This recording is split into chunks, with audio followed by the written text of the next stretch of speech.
Olipa kerran pieni tyttö, nimeltä Taru. Taru asui punaisessa mökissä, metsän reunassa, äidin ja isän kanssa.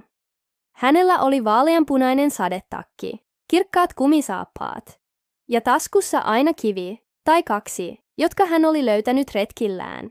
Eräänä aamuna, kun aurinko kurkisti pilvien takaa ja linnut lauloivat iloisesti, Taru meni ulos puhaltamaan saippua kuplia.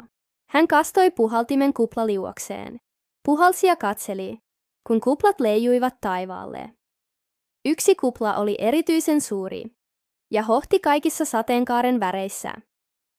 Se ei hajonnutkaan, vaan pysyi ehjänä ja puh, se puhui.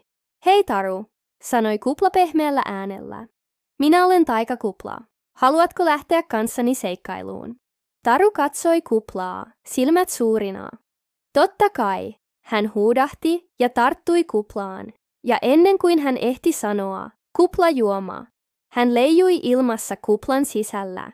He lensivät yli metsien ja niittyjen, ohi leikkivien pupujen ja laulavien lintujen.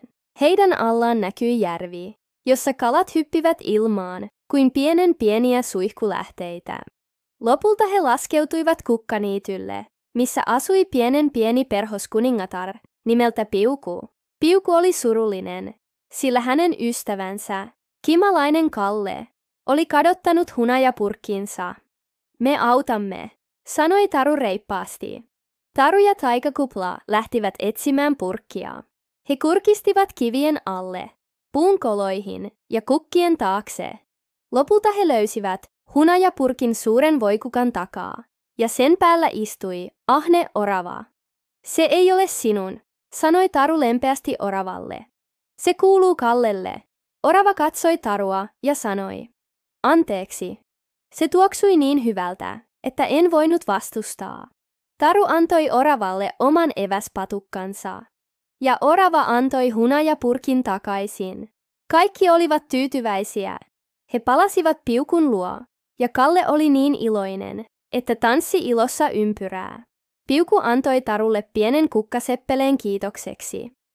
Sitten taikakupla sanoi, on aika palata kotiin.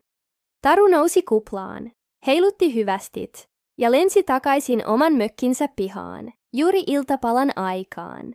Äiti huikkasi, Taru, tule syömään.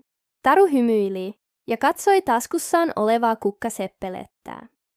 Kukaan ei varmaan uskoisi tätä seikkailua, hän sanoi hiljaa, mutta hän tiesi sen olleen totta.